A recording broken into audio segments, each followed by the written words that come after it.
To go live and take this thing out so I won't be hearing my self-talk. Got to go up. Like I want to get off of it. I think this is right. There we go. Go live. We'll take this thing out so there we go. Now I'm live on YouTube. How y'all doing, everyone? And I am with what's going on my screen here. Okay. Something coming up. Hold on. Gotta get this off my screen. Something crazy came up. Okay, it's off. Yeah, it's off. I don't know why that came up. All right, Mr. Ruben. I'm gonna start recording. If y'all looking on YouTube, you see me live on YouTube. And I am going to record this on a computer. No, yeah, computer cloud computer. Let me think about it. Make a difference. I don't do this on my computer. Yeah. Recording in progress. All right, everyone. Thank y'all for tuning in. You're watching Your Journey with Andrew Love. And as you see, I'm live on YouTube. And I'm with a writer. He gonna be a very known writer on in the comics. He do indie comics. And he's a very good storyteller as well when it comes to comic books. And his name is Ruben Romero. And we're gonna get into it, man. We go find out where your passion come from and how you get into comics and all this other good stuff. So, Mr. Ruben, go ahead and tell the audience a little bit about yourself. Sure. Like you mentioned, thank you for having me on the show. I appreciate it. My name is Ruben Romero, Venezuelan Cuban, raised in Miami. Been in indie comics since 2014. I started off with The Agency, which is a action magic genre smashing adventure story about a young mage who discovers his powers and gets recruited into a world government organization called the IAM, the International Agency of Magic. And since then, I've gone on to adapt a feature-length screenplay called Pray for Angels into a 5-issue book or 5-issue series, as well as co-create in Fairy with a good friend of mine named Casey Bowker. And now I am on the journey of the Illusion Witch. All right. So, what kind of inspired you to get into comics? I think just my love for comic books in general. I grew up reading them. They were always a form of entertainment, a pathway to escape the regular world. So it was just very natural. It was a very natural transition. I was always a writer. I wrote fan fiction as a little kid. Had tons of notebooks filled with stories of the Ninja Turtles and the Power Rangers and Star Wars and just these characters that I would make up and put into their worlds and take them on their own little adventures.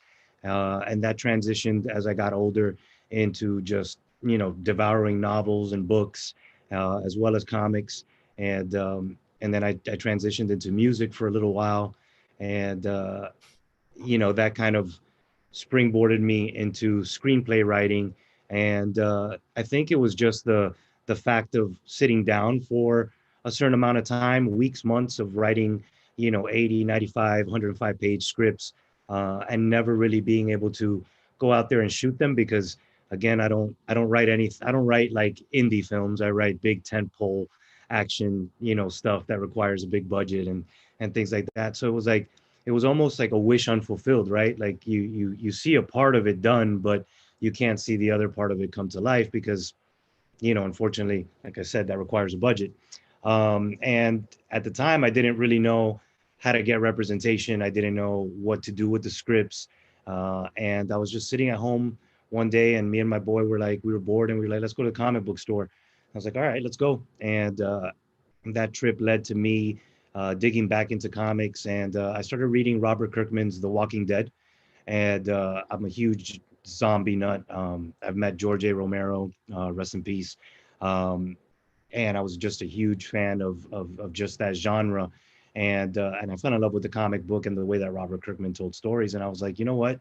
It's like let's write a comic book. Let's just do it. And again, not knowing what I was doing or how to do it, we just went in and wrote a 24-page script for issue 1, and slowly started chipping away at kind of figuring everything out, how to find an artist, how to find a colorist, who does the letters, what printers to use, what files are what file, how to, what are print files and what are digital files.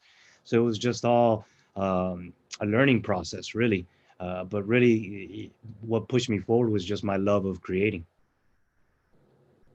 All right, thank you for that. Now, I looked at a little bit of a preview of your The Illusion Witch, Mhm. the comic book that you are now have got funded by Kickstarter, which I'm very interested in see how all this comes out and how it's going to go. Um, will you? I know some of the things we had talked earlier, but can you explain to the people in the audience about um, why you decide to create The Illusion Witch and how um, this comic is important to you? Yeah, the Illusion Witch is kind of like a personal passion project of mine.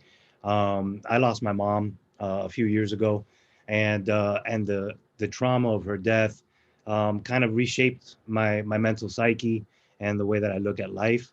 And unlike Adia, uh, you know, in terms of the Illusion Witch, she kind of cuts herself off because she experiences certain traumas in her life, and but unlike her, I was able to have people around me who cared about me and who loved me, and I was able to see that and connect with that and understand that life goes on even though I'm missing a big part of my soul, my heart, um, and the fact that my mom is gone. And I wanted to tell a story about somebody who wasn't so fortunate, somebody who took those traumas and used them as a shield to guard themselves from being hurt even further.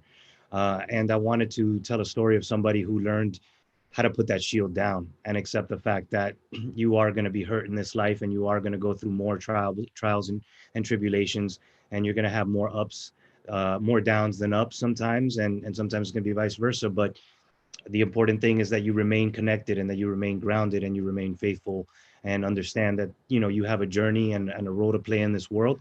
And just because you've lost people, whether it be loved ones or friends, um, it doesn't mean that you have to guard yourself from ever feeling that pain. That pain is what makes you alive, is what proves to you that you're still here and that you've got a purpose. So Adia's journey is a personal one because she hasn't come to that, she hasn't had that come to Jesus moment, so to speak. She's just very comfortable in the fact that she can treat everybody how she wants because people around her depend on her, whether it's her assistant or her manager, her stage manager, Lewis. Everybody needs Adia to continue to be Adia, the illusion witch, right? The famous world renowned illusionist. And she uses that, right? She's like, well, you need me. I don't need you. And she kind of uses all of those things to be, as an excuse to be a crappy person, not a very not good person, so to speak, for lack of a better term. And it just led me to kind of figure out how do I open Adia's eyes? How do I make her realize that not only are the things that she went through are okay, but the way that she reacted to them is not her fault. So that's kind of where the illusion witch started, and why it's important to me because I think that everybody in this world can relate to trauma and to loss, and how that affects you. Yeah, that is it's pretty interesting. And yeah, that's pretty awesome, man. That's pretty awesome how you were able to do that, how you transfer your pain into something you enjoy doing. Um, I guess this is like a therapy. Hey, it's for Yeah. people, therapy and music and things that some people do is, it's like therapy or a place of safe zone or whatever when it comes to comics. Let me ask you a question. As far as indie comic, this your first indie comic? No, no. Like I mentioned, the agency is Uh, 6 issues deep. We released that in 2014. I was able to break out success by Comixology very early on when that book released. I was invited to New York Comic Con, got to sit on their panel next to their CEO and a few other creators. Um, Pray for Angels is also an indie book that we put out under our label that was created to kind of house All of my work, it was called Think Alike Productions. Since 2017, though, I kind of put Think Alike Productions to the side, and decided, you know what, a publishing house is not something that I want to run or that I want to do. I want to be a writer full time. I want to be a creator. I want to be at a publishing house that understands that that's my full time job and that that's what I want to do. So, you know, between the agency and Fairy, Pray for Angels, and now Illusion Witch, this would be my fourth series as an indie comic book writer. That's interesting. It's Ages. Is that still a ongoing comic, or you gonna finish that series? How that works? Yeah, yeah. The agency, I actually, Sorry. yeah, the agency. I funded the agency number 6 last year in November. So Sly Aguilar, the artist, has been working tirelessly. You know, unfortunately, he's not an artist full time, although he should be because he's so talented. But you know, in life, we got to do what we got to do and work our 9 to 5s and find time for our passions. And you know, when we're not working, so it takes a little while to produce. Like I said, the agency is probably in lengthwise, it's 24 pages each issue. So a Sly, you know, understandably takes a little bit to get those done. But that's the great thing about indie comics is, you know, our fans and our support base, they understand that we're not Marvel, we're not Image, we're not DC, we're just regular people at home using our own money to kind of make this thing go. So time is not an issue, so to speak. I mean, I'm sure they would want it out faster just because fans always want to know what's coming next. But yeah, I've got actually, after the Illusion Witch, the agency number 7 is going to hit Kickstarter. Sly is, I would say, probably about 45 to 50% done with that book, with issue number 7 of the agency. I can't really talk too much about the future of it because I do have a publishing deal, quote unquote, so to speak. For those listening to me, I just did the air quotes. Um, I just spoke to a publishing company and they seem very interested in the agency. So the future looks bright, but you know, no contracts, no nothing like that has been discussed or signed yet. So for right now, it's still an independent book, but the future looks very, very promising for the agency as well. So that's a 15 issue series that's going to tell the story of Riley Dean and why he's important and how this world of magic and mages kind of needs him. So yeah, I mean, the agency is definitely, there is plans to continue that and finish that without a doubt. Well, I'm sure people who are listening and viewers that's listening, I'm pretty sure they want to get their hands on that series to get caught up. And so I would make sure I put information in the description of this interview so they can be able to find a link where they can get caught up on the issues if they're interested in the issues. Because I'm pretty curious to see any of it. I ain't seen any of it yet, but I would be looking forward to getting some of those copies near future and reading them and get caught up myself. Since you're halfway finished, if you did 7 of them already, you're almost halfway finished. And congratulations on hoping. And well, I'm pretty sure you'll get something because you're a great writer.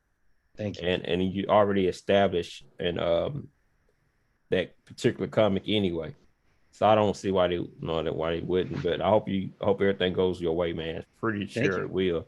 And probably with all the other work you're doing as well. So what separates you from Marvel? Because you got a lot of comic creators, and I said this to all the indie comics, well, all the ones I've spoken to. I say, what separates you from Marvel and DC? Because Marvel, from what I'm understanding, is from looking at some stuff on YouTube, a lot of people, critics or people who critique DC and Marvel saying they falling off and they slumping down, and people's not interested in their comic. And they interested in manga, whatever it's called. They're interested in manga more because the comic, the creativity and everything went to political and all that other stuff, like they're trying to push agenda, like they're doing the shows and all the remakes and stuff. People are, I'm hearing they're getting tired of it and it's falling off. So what separate the indie formerly yourself, speak for yourself, what separates you from the Marvel and DC? Creativity. You know, I mean, I don't have an editor or well, I mean, I do, but I don't have somebody who I don't have characters that have 75, 80 years of history, right? I don't have an editor that like they would have at Marvel or DC that have certain ideas and certain things that they want implemented into the book. So I think the biggest difference is creative freedom, is to be able to do what I want with my characters and introduce them as they are. You know, I think one of the biggest complaints that we hear nowadays is, you know, whether it's gender swapping or making a character a certain sexual orientation, you know, people have and you know they get upset, and understandably, you know, they have a history with let's say Iceman, right, from the X-Men, and for X amount of years, you know, Bobby was straight and he dated Kitty Pryde and he dated so on and so forth. And then one day we open up the book and, you know, Iceman's gay. And, you know, I can see where fans are like, oh man, you know, that's not me. Well, I can understand that because there's so much history behind it. But also for me, being Hispanic, being a minority, coming from, you know, being an immigrant, coming from from Venezuela at 4 years old, this isn't my, you know, this is my country, so to speak, because I grew up in it and I love America. But I understand the importance of representation. So as we grow as a society, we have to learn, you know, that certain things are not always going to, you know, it might not be your bag, but it doesn't necessarily mean that it's bad or that they're falling off.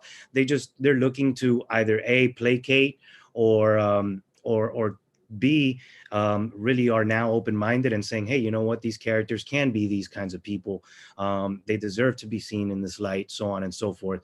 But again, I think everything in-house when it comes to Marvel and DC, you know, they have an agenda. They have something. They have a creative agenda. They have something that they want to put out, and that confines, you know, certain writers and certain artists. You know, and you know they're kind of handcuffed to doing what they want to do, right? Whereas to when it comes to me, if you pick up the Illusion Witch and you open up the first couple of pages, you see that Adia is sleeping with a woman. But then a few pages later, you learn that she was married to a man.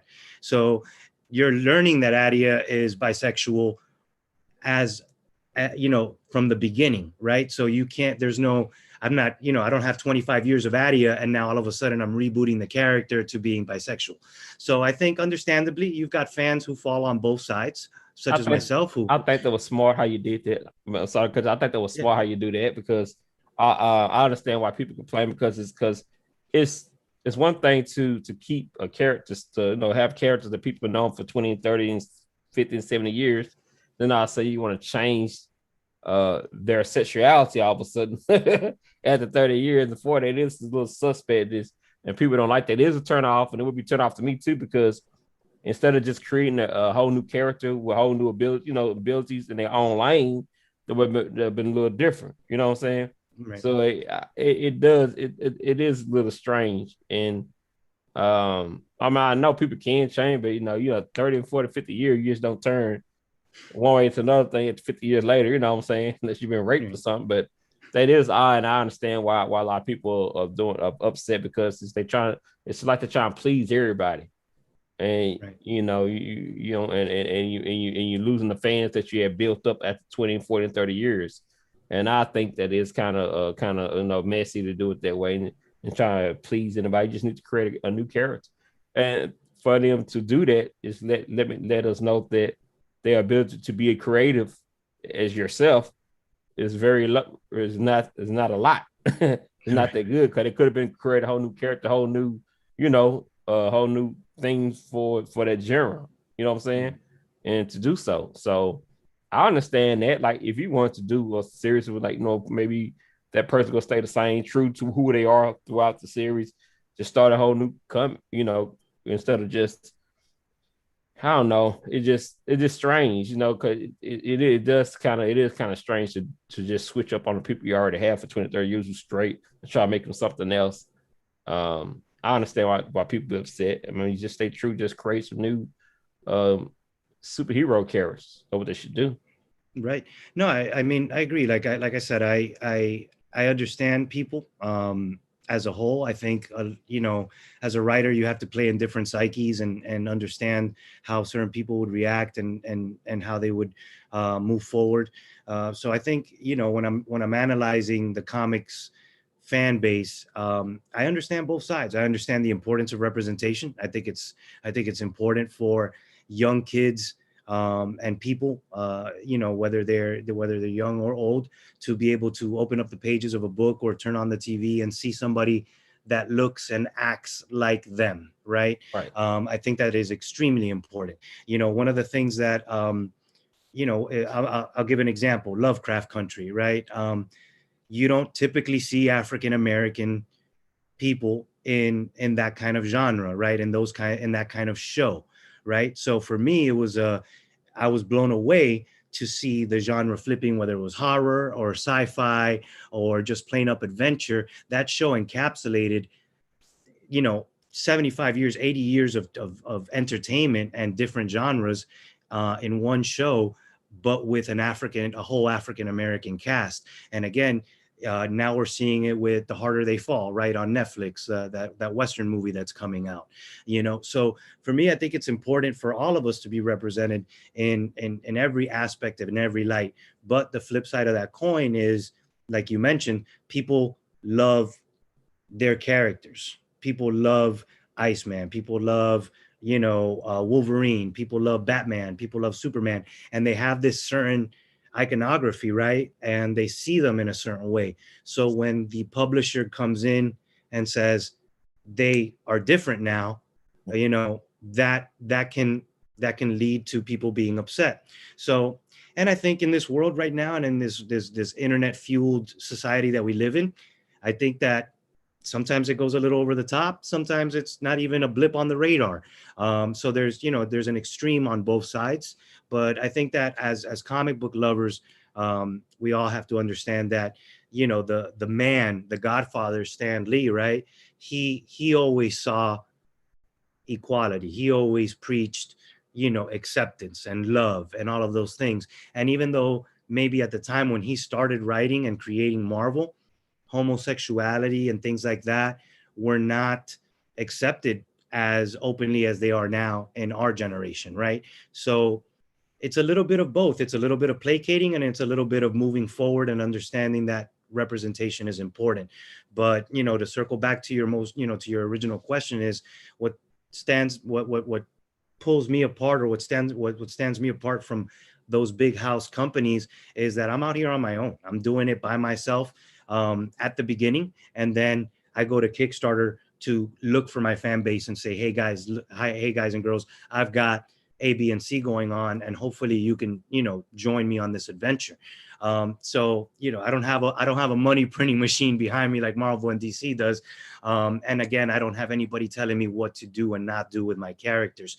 Do I have friends and people who might say, hey, Ruben, tone it down, or, so on and so forth. Like in the agency number 6, I take a stab at who was our president very early on in the book. And, some people, I got some emails from people who were not very happy about that. You know what I'm saying? And they told me they'll never read the book again, and, blah, blah, blah. And, I'm sorry to see them go, and I'm sorry to lose them as fans. But at the end of the day, I'm also a writer with a voice, and I'm going to use that voice to kind of tell my story and tell the things that to say the things that I need to say. But in the end, I think that us indie guys, until we break that glass ceiling and move on to the next level, we have a certain freedom that Marvel and DC guys just don't.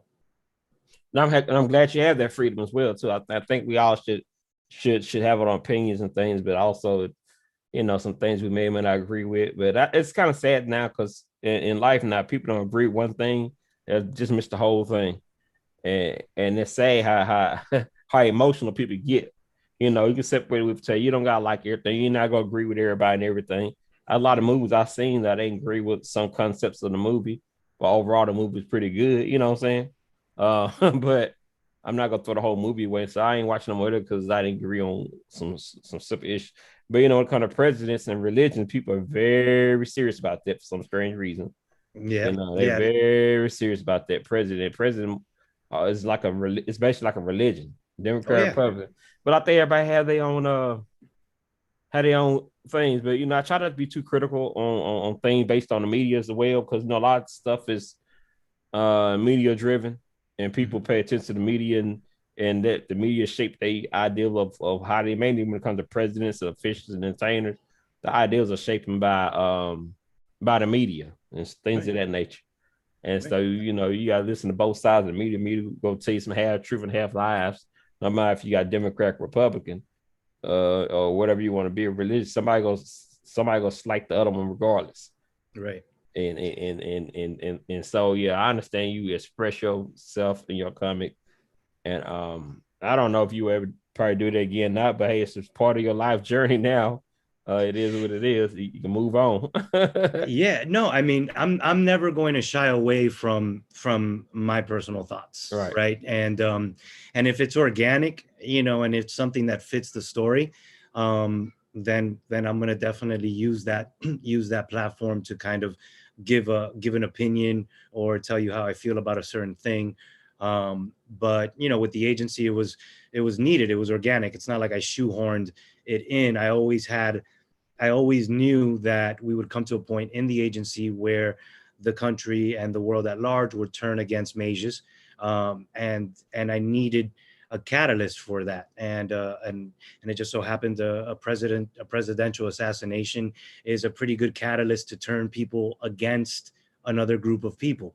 So I use that, and that's not saying that I wish death on anybody or anything or something evil like that. It was a form of an attack by a certain group of people like Mages, the way that we would view a terrorist attack like 9/11. So it was one of those moments where I was like, aha, I can take what we've got going on in this world, in our political climate right now, and kind of flip it on its ear to use it to have my story springboard forward. And now we understand why our agents are on the run, and why now they have nowhere to turn. They're kind of on their own. And then at the same time, Riley is trying to figure out who he is and why he is and what role he plays in this story.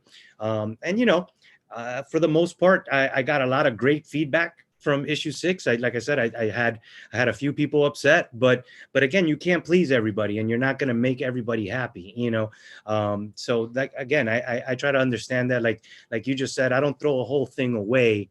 Just be like, I have a Harry Potter tattoo on my arm, and we can say that J.K. Rowling has not been the greatest example of the writing that she gave us, and the story that she gave us with Harry, right? Like, she's not been very accepting lately, and she's not been very open-minded lately. But I'm not going to throw all of my Harry Potter gear away and go throw away my books and get my tattoo covered up or removed. No, Harry and his friends taught me a lesson, and those lessons I will always keep with me. So, it's just like, I just walked out of Fast 9 earlier this morning. Those people don't pay attention to the laws of physics and gravity, in those movies. Right. I'm not going to throw away the Fast 9 franchise just because the car didn't flip the right way. You know what I'm saying? So at the end of the day, I think we as fans, and we as people, we kind of just need to take a step back and breathe easy and understand that if it's not for us, you can put it down and go find something that is for you, without dismantling it or destroying it or going out there and spewing venom, for people who are enjoying it. Right, because everybody go, cause like I say, I know Roland, she been tweeting. I ain't really pay much attention, but I heard she tweet some stuff that rub people the wrong way. But at the end of the day, we also realize that we are human beings. We have our own thoughts and feelings. And like I say, I heard that like you may have some actors in Hollywood. Heard some of them nice, and most of them, buttholes in person, but they're good actors. I know you heard that a lot. Right. Yeah, a lot of people said some great actors, but a lot of actors buttholes in person. Just they look better on TV than you meet them in person. I heard a lot of people say actors are kind of strange. You gotta understand they play a lot of different roles and pretend to be so many different characters. Do they ever have a time to be themselves? And when they are themselves, can they get away from those characters? I just, exactly. I was listening to I was listening to another podcast called Smartless with Jason Bateman, and they were interviewing Zach Galifianakis, who's like one of my favorite comedians. He's brilliant. He's on the guy from The Hangover, the guy with the beard. And he talked about that, about how like when The Hangover came out, he lost his his kind of like his privacy, for lack of a better word. And that people were coming up to him expecting him to be that character from The Hangover. And it's like, I'm not that person. I you may think I am. I do a very good job on screen, but that's not who I am. So I think, us as writers as well and creatives, people tend to think that just because they've read enough of our material that they know us and they know who we are. And then when they discover something like our political affiliations or our beliefs when it comes to religion, they're flabbergasted or they're taken aback, and they don't realize that we were all of that before you picked up our books or before you watched our movie. So it's kind of a give and take relationship, I think. And I think that as long as somebody is not inherently evil, right, inherently just bad, then we have to kind of let them have their own thoughts and be who they are, because that's the world we live in, man. I can't control J.K. Rowling's uber feminism. You know what I'm saying? She feels so strongly about feminism that she doesn't acknowledge trans women. Okay, I can't do anything about that. Although I have a trans family member and I am very accepting of the trans community, I cannot make J.K. Rowling accepting of the trans community. That's a walk and journey that she's got to go on her own. But that also doesn't mean that I have to burn my Harry Potter books. Me and my nephew, who is trans, we bonded over Harry Potter, in the beginning of his life, right? And we share a love for Harry Potter, but we also share a kind of a head scratching as to how a person that wrote that can have, and the feelings that she's having and saying the things that she's saying.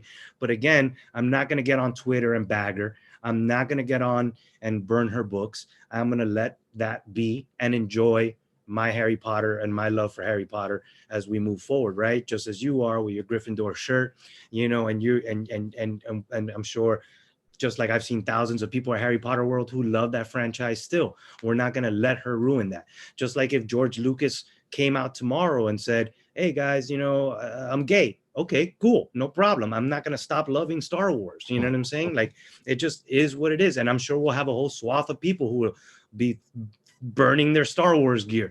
Like, it is what it is. Like, you can't have expectations of other people you've never met. You know what I'm saying? No matter how many interviews or how many things you've consumed of theirs, you do not know them on a personal level, and nor should you judge them on a personal level. Like I said, unless somebody is inherently evil, I think then at that point, yes, you cut them off and you say, okay, I definitely do not want anything to do with that person. But, to each his own, man. And I've come to learn that I'm almost 40 years old. I turned 40 in October. And I think that we'd all live happier, better lives if we realize that, yes, there are things that we need to stand up for, but there are also things that we can let go and say, okay, you know what? It's just a comic book or it's just a movie. Let me move on, Well, I hope you stay independent. Don't be controlled no matter what kind of deal you get. Hope it's a deal where it works in your favor, where they allow you to be you. You know what I'm saying? You know what I'm saying? I hope so too. I hope so too. Because if it ain't, I know you, because you want to be free. You won't be on the contract and feel the pressure and feel like you got to meet their narrative other than what you've been doing. You know what I'm saying? So I hope it works out where they let you be you. Is all I'm saying. Hope they do. I hope so too. And I think that, if I ever do get an opportunity, somebody asked me in another podcast, if you could write a Marvel character, who would it be? And I responded very quickly with Miles Morales, for obvious reasons. Like I've mentioned, I'm Hispanic, so Miles being half Black, half Hispanic, I feel like I've walked in his shoes. So I think, and I've got my own ideas of what kind of journey I would like to take Miles on. And hopefully if I ever do get to sit at Marvel, they will understand the person that I am. And you know, they'll love my pitch for Miles's story, and they'll allow me to do that. You know, vice versa with DC. I love Robin, I love Nightwing. As a matter of fact, I love all of Batman's sidekicks. So I would love to do those books, or tell a sidekick story with all of those characters, and hopefully they would allow me to do that. But again, you know, I also, like you said, have to be me, and I would bring my own spin to those characters, and hopefully they'll allow me to do that. If not, then, you know, if I never get that opportunity, I'll continue to tell my stories, and hopefully you guys will love my characters just as much as people have loved all those characters that came before mine. Right. So yes, I'm happy to bring you on the show, Mr. Ruben, and I'm happy that, you know, you're able to express yourself and express who you are, and a little bit about yourself, you know, and so now if anybody who watched the interview won't be shocked or surprised if anything they hear about you, because they shouldn't, because they really don't know you like that, really. They know of you, know some things about you, but they don't really know you personally. And it's sad that, you know, it's a society, people think just because they would put people in boxes. Instagram, Facebook. Oh, I know you because I saw you on Instagram. It's that people get entertainment and reality confused. They don't know the difference. Sadly so. And it's funny you say boxes, because it's like that's where we all end up in the end of the day, right? When it's all said and done, we end up in a box. So, you know, I think it's very important that we live our lives outside of that box, and we let people show us who they are. And Right. you know, if there are commonalities, then they are an ally. If there aren't any, then they are a person that you don't need in your life, and you can move on from that. And same goes for entertainment. You know, if you don't like a particular thing, you can put that thing down. Nobody's making you watch it. Nobody's making you read it. And if you're watching it or reading it just so that you can, excuse the French, shit post on the internet, what are you doing with your life? You know what I'm saying? Right. Like, that's the question I gotta ask. Like, if you are watching a thing just to get angry at the thing, maybe you should reevaluate your life choices. Just maybe. Yeah, I don't know. That's just my opinion. I watch football, and believe it or not, people will actually watch a football team just to hope the other team lose, Right. and get mad if that team don't lose. Right. So it's kind of like me right now. It's kind of like me right now. I'm watching the Atlanta Hawks because they beat my Knicks, and I'm hoping the Hawks lose. But it's not out of hate. It's just out of, like, you know, it's the love of my team, you know. And but at the end of the day, you know, if Trae Young would go on to win a championship, hats off to him. You know, he deserves it. He's a hardworking player. That team is young and talented. Do I want to see them win? No, because they beat my team. But I'm not sitting there praying that he breaks his ankle or anything like that, you know? Like, it's horrible. Like, you know, I saw one of the Knicks fans spit on him during our series, and I was so disappointed, because I was like, guys, it's been 8 years since we've been in the playoffs. Can we not act like this? Like, New Yorkers, fans, please don't act like that. You know, let's go in there. Let's lift up our team. We don't need to be spitting on people. You know what I'm saying? I think where it is that some people, I think it is an addition of people need to feel need to feel good about themselves, and I think they project it on the team.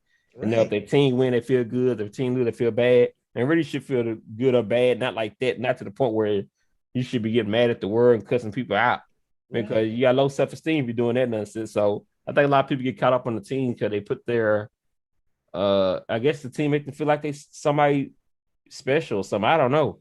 And that way you should feel good about yourself. I think some people do to a certain extent. They live their life through a team. Of course.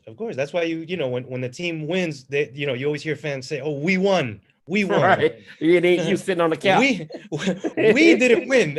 They won. You enjoyed the game. You ain't even break a sweat. Okay, so relax. Relax. But again, you know, I think as a society, and a human psyche, human nature, we, like you said, we attach ourselves to these outside things, right?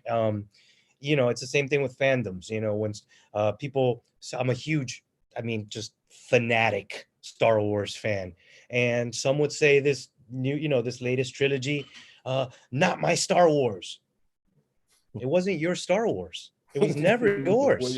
It was never yours. You were just a part. You're just a part of the fandom, right? Right. So, and again, I loved it. Did I love the movies, this latest trilogy? There are parts of it that I loved. There are things that I loved. It's more Star Wars. I love that. Are there things that I wanted to see? Sure. Yes. There was nothing more that I wanted to see than Luke, whoop Kylo Ren in a lightsaber duel. We didn't get that. We got a facsimile of that, but not an actual realization of that.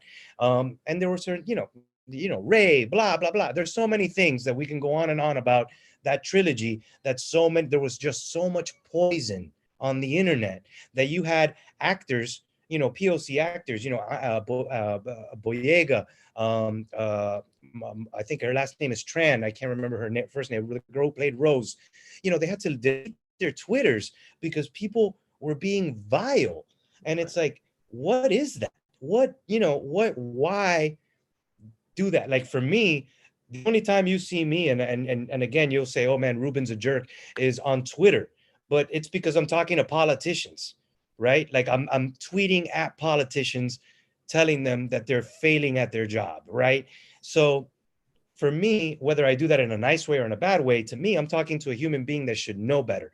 But if somebody like Brian Michael Bendis, right, writes Superman, and he does something that I don't like with Superman, I'm not jumping on Twitter and nailing him to the cross for it. I'm just not. I'm not going to be nasty to him. You know what I'm saying? Like, I'm not going to do it. It doesn't make any sense. Because you talk to politicians, what politicians do does affects me. Life. Right. Affects people's life. But Brian Michael Bendis, making Superman a dad doesn't affect me. You know what I'm saying? Or whoever it was that, decided that the red underwear shouldn't be on the new 52 uniform for Superman. That doesn't affect me. Like, it doesn't affect my everyday life that Rey inherited the Skywalker last name. Spoiler alert for anybody who hasn't watched it. And the Millennium Falcon. It doesn't bother me that a woman is flying the Millennium Falcon, because guess what, guys? She's not really flying the Millennium Falcon. You know what I'm saying? Like, Rey is not out there in space right now. So, like, it just is what it is for me. Entertainment is just that. It's entertainment.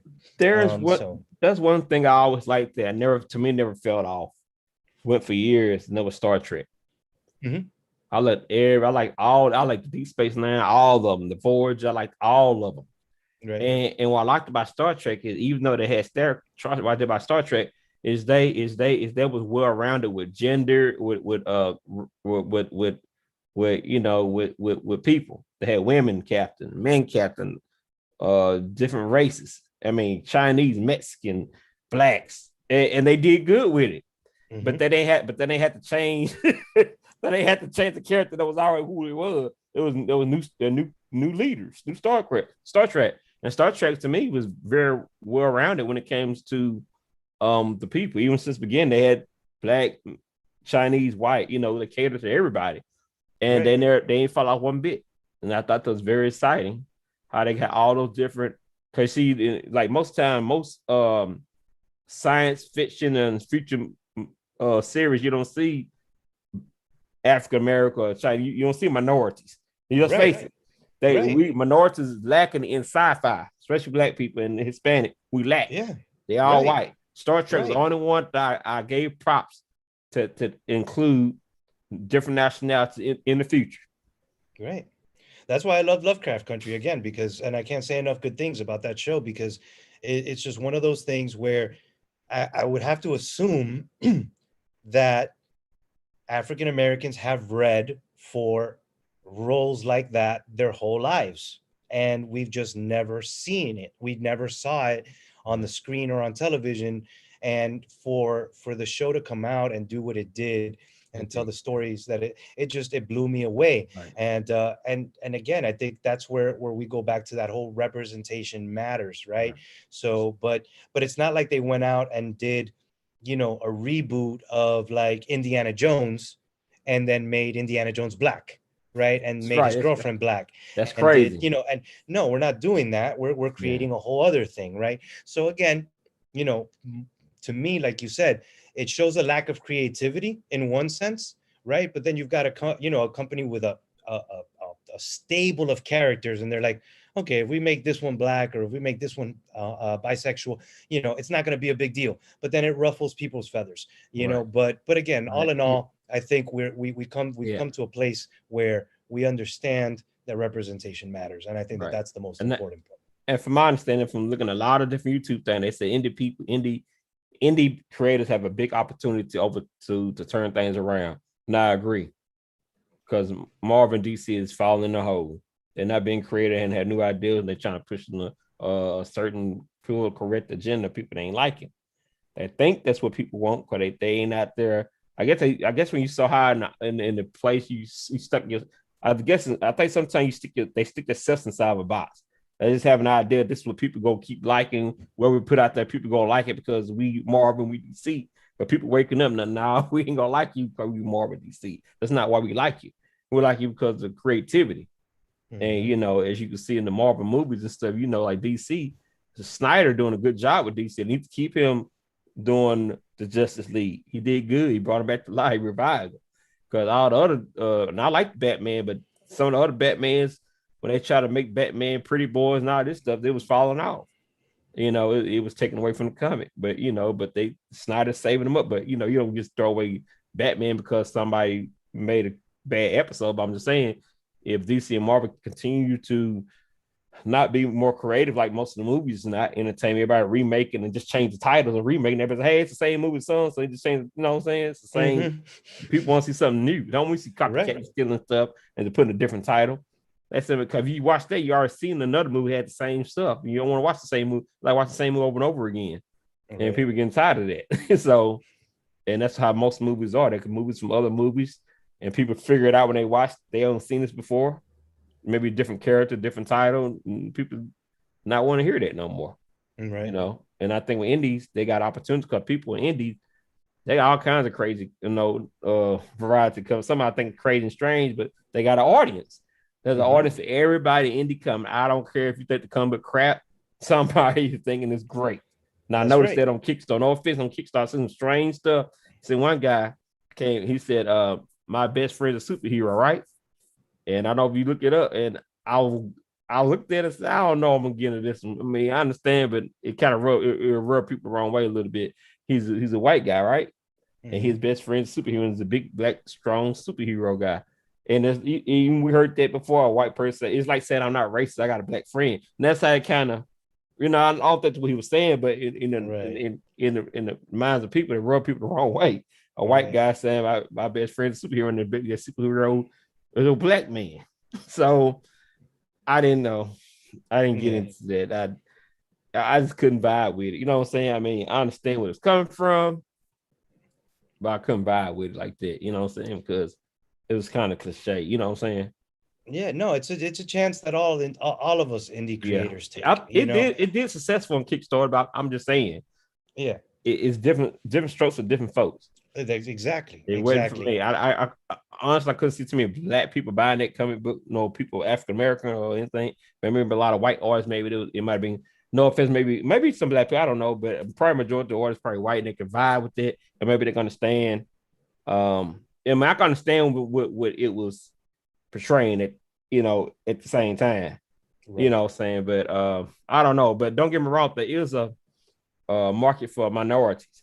And one thing about kind of this person, I know it's about the market of things that most people who are capitalizing off the minorities are people who's not the minorities. And that kind of rub me wrong. Like you Hispanic, whatever. It would be strange to me in the way that a white, not in the way, the way this country set up, the white person made a lot of people of your nature and profit off of it, right? Of your what's your Cuban Venezuelan and then if a white person that made comic book with like Cuban whatever, and they copyright it, here's you as a Cuban writing with Cuban characters in it, and you can't, and nobody support, you know what I'm saying? Right. And you can't get support. It's difficult. It's a line that we all tread. Even myself with Adia. With Adia, she's a female. And she's my main character. Obviously, I am not female. And I'm a man. Writing a woman character. So some people might say, okay, well, that doesn't that how's Ruben going to pull that off, so to speak, and Right. and things like that. But I think at the end of the day, if you do it with respect and you do it with the right intentions, you can, as a creative, men have been writing women and women have been writing men. I mean, you look at the CW, all of the writers' rooms are female, and they're writing, shows like Arrow and things like that. So And it's Arrow all about good. how I ain't gonna lie. They writing it good. yeah, Arrow no, was I good. loved Arrow. I if a Arrow woman saved my was life. writing, I I couldn't told tell. I Yeah, I couldn't told tell a woman Stephen was Amell that. writing. Oh Yeah, yeah, I'm glad you did. I told Stephen Amell that Huh? Arrow saved my life, because it did. Arrow came out right around the time that my mom passed away, and Wow. there was an episode with Roy. What Roy had just gotten the Mirakuru injected into him, Mm-hmm. and he was having a hard time kind of figuring it out, and there's an episode called The Crucible, and Oliver talks about a crucible and what a crucible is, and how when you go through a crucible you come out the other side changed and different. And that episode, it you know uh, excuse me, Right. I um understand. that episode, it hit me so hard at the time, Right. and I realized that I was going through my own crucible, So I got to meet Stephen Amell one day, and I told him all of this, and he gave me like the Wow. biggest hug. And I think, going back, I think, this this has been, you used a good word. You said Right. writing The Illusion Witch is therapy. It has been. It has been for me. It's taught me that I am still very much aware of my pain and my trauma, and that I still have so much more to grow and so much more to learn from it, just as Adia does. So, I think it's beautiful, man. I think, we live in this crazy society where everybody's got an opinion. But if you just step back and you close your eyes, you can feel the world is changing, and you can see that there is a lot of beautiful things out there and a lot of beautiful moments to come. And but we just have to grow as people, and the only way for us to do that is to come together, I agree. And we also realized that it's like I heard Corbin Brown said on the YouTube, you were telling people how people get mad over another person's opinion. And he said, well, it's an opinion. And he says it's fair. Everybody's entitled to their opinion. Shouldn't take nobody off their opinion. Right. It doesn't bother you. It's just their opinion. We're human. And that's all we are, man. That's all Different we are. strokes for different folks. Yep. And opinion don't mean necessarily it's fact the truth. So why are we offended by it? Nobody says it's true. You have an opinion, so that's exactly what it is. It don't mean it's true. It don't mean it's correct. It's observation.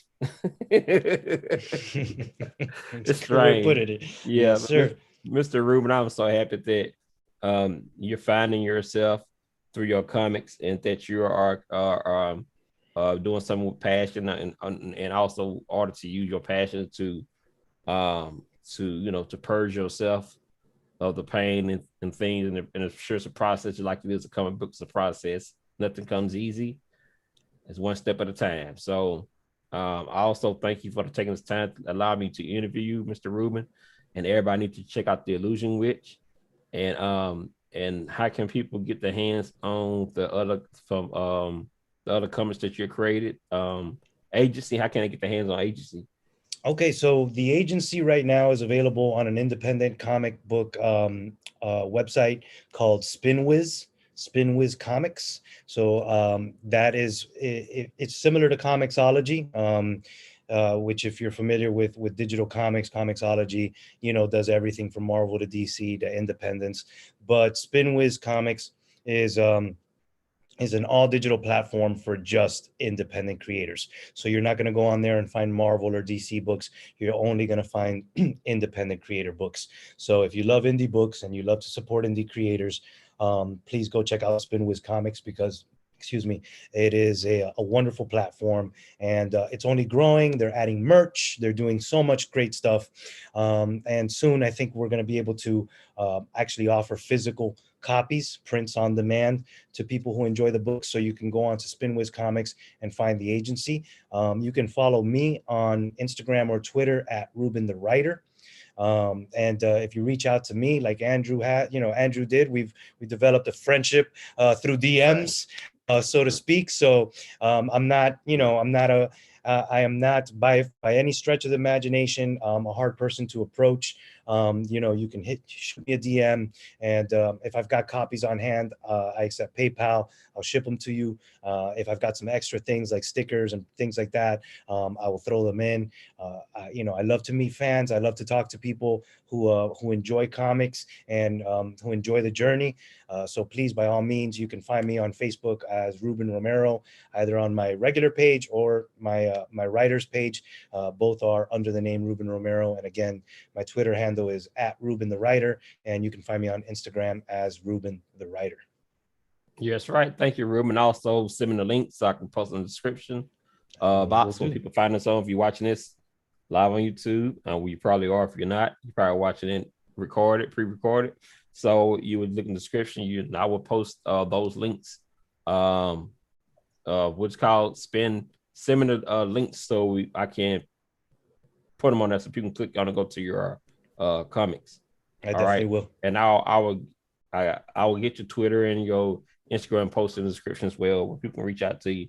And and so there you have it, people. So thank you, Mr. Ruben, and congratulations on your future upcoming projects as well. And hope everything work out for you. I really do, because you're a great writer and you have good passion and you're very sincere. So I hope, I hope and believe this will pay off. So thank y'all. Thank y'all for tuning in to your Journey with Andrew Love. You have seen and listened to Ruben, the creator of The Illusion Witch and agency as well. So thank y'all for tuning in. And goodbye, everyone. And I hope that y'all have a good day. And Ruben wants to say any final words? No, just thank you for having me on. I appreciate you guys. And the Illusion Witch Kickstarter still has about 4 days. So if you're watching live, go check it out on Kickstarter, The Illusion Witch, book 1 and 2.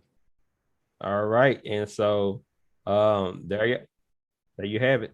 All right. Thank you, Mr. Ruben. And hold on real quick. Yeah.